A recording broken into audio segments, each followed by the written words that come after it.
Hey, let's play. Welcome to Pickleball Pals. I'm your Pickleball pal, Brian. On today's episode, I'd like to talk about the serve.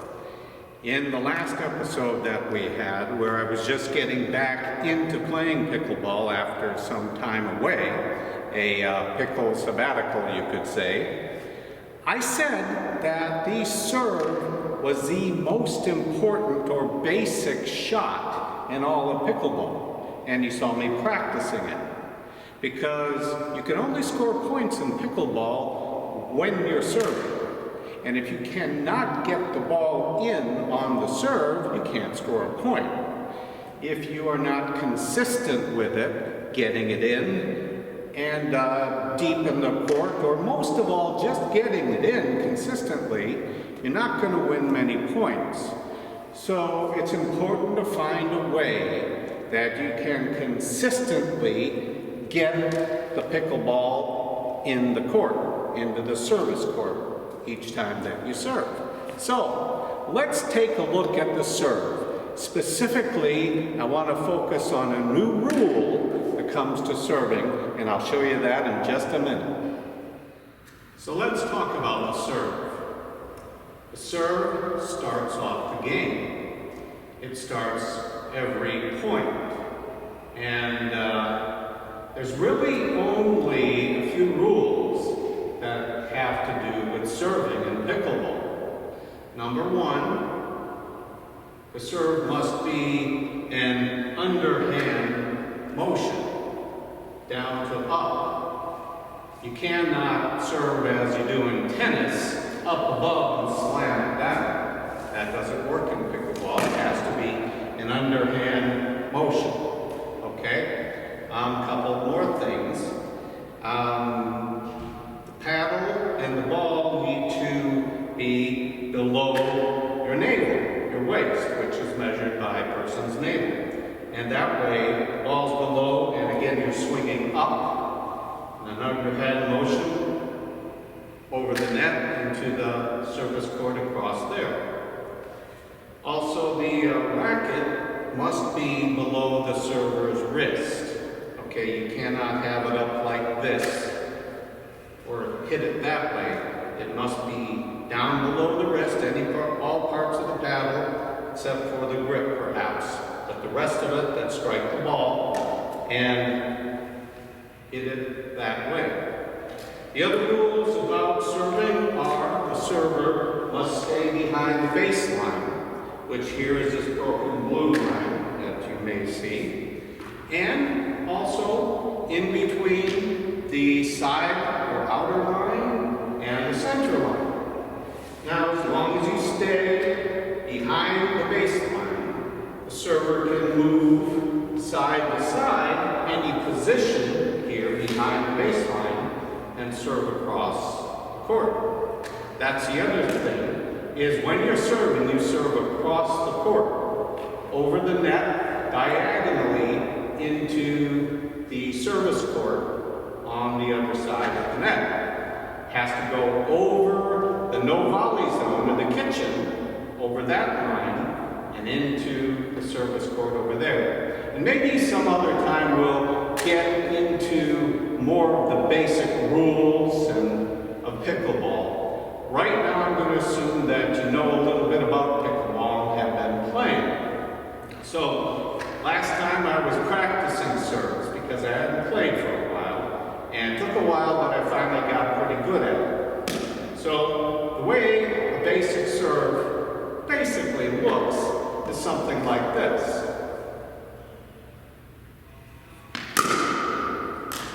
That was in. Now you can step into it if you like, as long as your foot stays behind the baseline.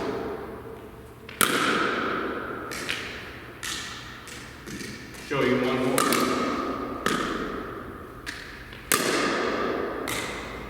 Okay, so that's basic serve. Now one of the main things about the serve is, again, you have to make sure that you get it in or you can't score a point. Over the years when I played pickleball, from time to time, I will suddenly find myself having difficulty getting my serves in.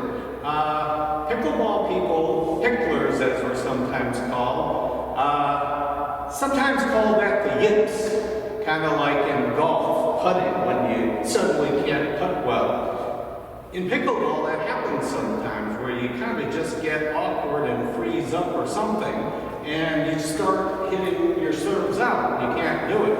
So it's key to find a consistent way to get the serves in.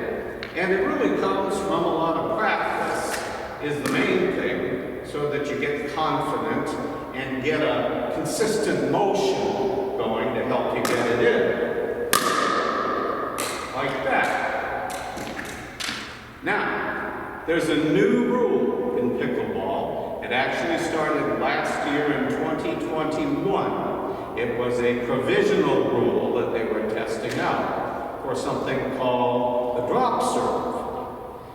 And I really like this. Now in 2022, it has become an official rule. So you can definitely do the drop serve.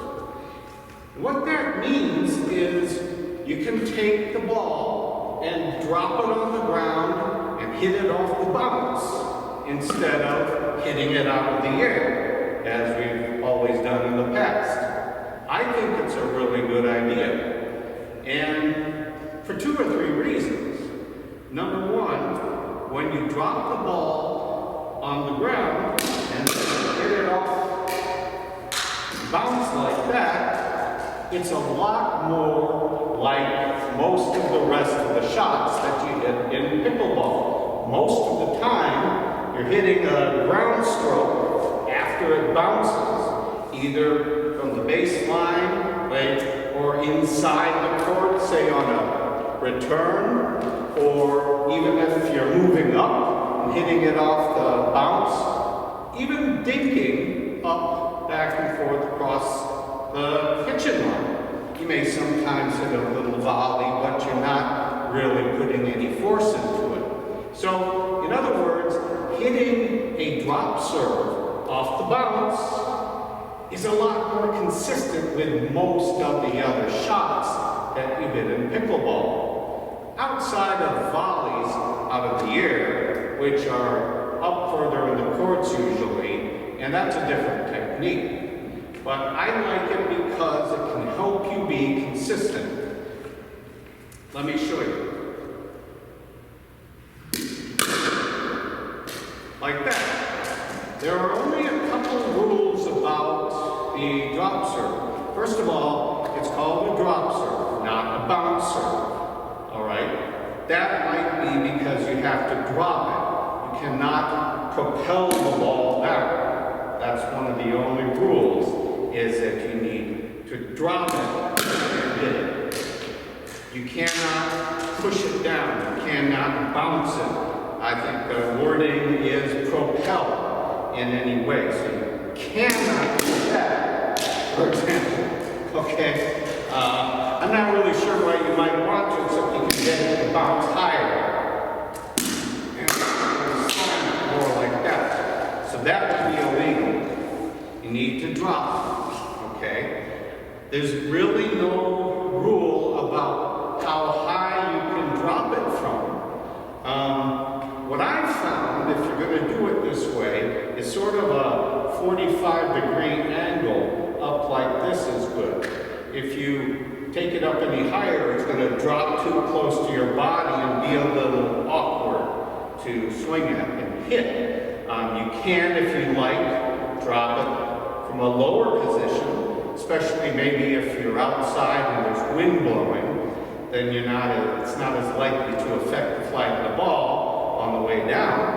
But I've found that 45 degrees like this is usually pretty good. It gives you some room and some time to get the rest of your body moving into it as you would, say, with a regular ground stroke. Okay? So I'll show you that again. A lot more like a regular ground stroke that you would hit. Okay? There's another little variation of it that I've been trying, which I'm instead of just statically holding the ball out like this and dropping it and stepping into it, which is absolutely fine, you might, if you want to get a little more rhythm with it, you can, I think, toss the ball a little bit, or more like that. It felt a little awkward there, but it worked. I don't want to say throw it high, but I mean, instead of just drop it, you can more like that. As long as you're not propelling it down, you're just letting gravity take it to the ground, okay? So, it's not specifically worded or shown that you cannot do that. It's a drop as opposed to a push down. That's the main thing. So, I'm liking this and I'm trying it more and more. That's why I wanted to share it with you. So here, we'll try it again.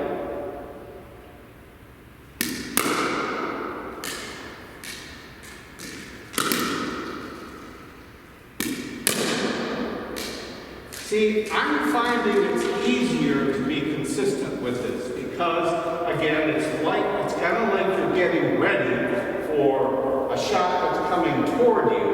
You prepare for it a little bit. It gives you an extra second or so of time to get your body ready and to move into it, get an athletic motion, as opposed to just kind of starting from here and having to do it this way, which is inconsistent with most of the rest of the shots we make in pickleball. So I keep saying consistent, and I think that's the number one advantage of this. Another advantage is that you can get more power into the serve when you're dropping it and stepping into it. It gives you a better chance to get your whole body and your weight shifted like you would a good ground stroke, like that, instead of, again, just snapping or twisting it out of the air with a regular serve. Now, a lot of people get really good at the regular out-of-the-air serves, and I've been getting better at it since I've been practicing. But I'm really liking this this drop serve a lot. And I'm going to be trying it more. See, it just really gives you a chance to get into it. The other thing about this, and I was asked about this, where can you drop the ball? Can you drop it on the line or in the court? And the answer to that is yes. It doesn't matter where you drop the ball or where it lands, as long as your feet stay behind the baseline and you don't step on the line or into the court. You can drop it in the court as long as your feet on a movement or a step or momentum stay behind it. Now, momentum doesn't really enter into it as it would up at the kitchen line on a volley, because you're sort of expected in a way to move forward after you hit the ball, probably into the court at least a little bit, maybe to run up to the kitchen line if you think you're going to have time. So, again, the place where you drop the ball is not an issue. It's more where your feet are, that you don't cause a footfall, okay? So that's today's video about the serve, specifically the drop serve. I suggest that you get out and give it a try. I think you'll find that it'll help you get going early in your play for the day, getting the serves in. You'll find it's more consistent, a little more natural feeling, and it can give you more power and confidence, which really helps a lot scoring points in pickleball. So, once again, thanks for joining us today. What do we say? Let's go play. I'm Brian, your pickleball pal. Bye-bye.